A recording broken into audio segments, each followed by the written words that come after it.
Hello, and welcome to an introduction to composition.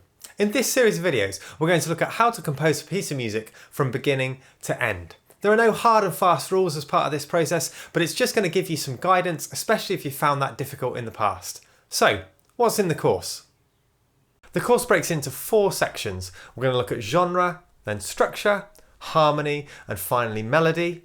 And then we're also going to look at how you can turn your piece into a score so that other people can produce it, or maybe produce some kind of oral guide for it as well.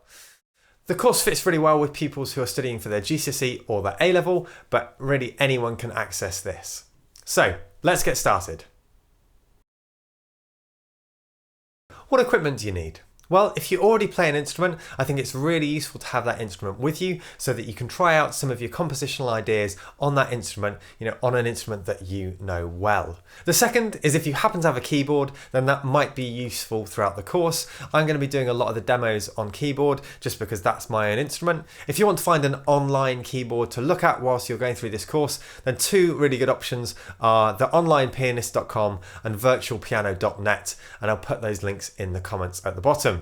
One thing that I find really useful is recording little ideas on my phone. So if you've got a phone that's got voice memo recorders in it, then that might be helpful throughout the course, especially for recording little snippets of ideas as you go through. Something to write with and something to write on might be helpful just so that you can make some notes. If you get a chord idea or you get a couple of ideas for your melody and you don't have your phone with you and you don't have any other way of recording it, then that might be useful to write it down. One thing that'll be really useful in the later parts of the course is some kind of notation software. So some of you might have Sibelius or Finale, or my favorite, which is Dorico. But actually for this course, we're going to use a program called MuseScore. The reason we're going to use MuseScore is that it's totally free. So if you head over to musescore.org and download it for your computer, then that'll be really useful when we come to create the score part of this composition. So what happens next? Well, I just wanted to give you a quick run through of what's going to happen in the other videos.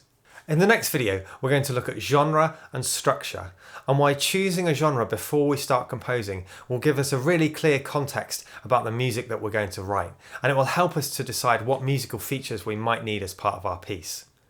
Understanding structure will help us with developing our piece and composing contrasting sections that really help to develop on the original melodies and harmony. Then, in the following video, we're going to look at harmony. We're going to look at chords and triads and understanding a C major scale and how that will help us to build the chord sequence that goes into all of our different sections of our composition.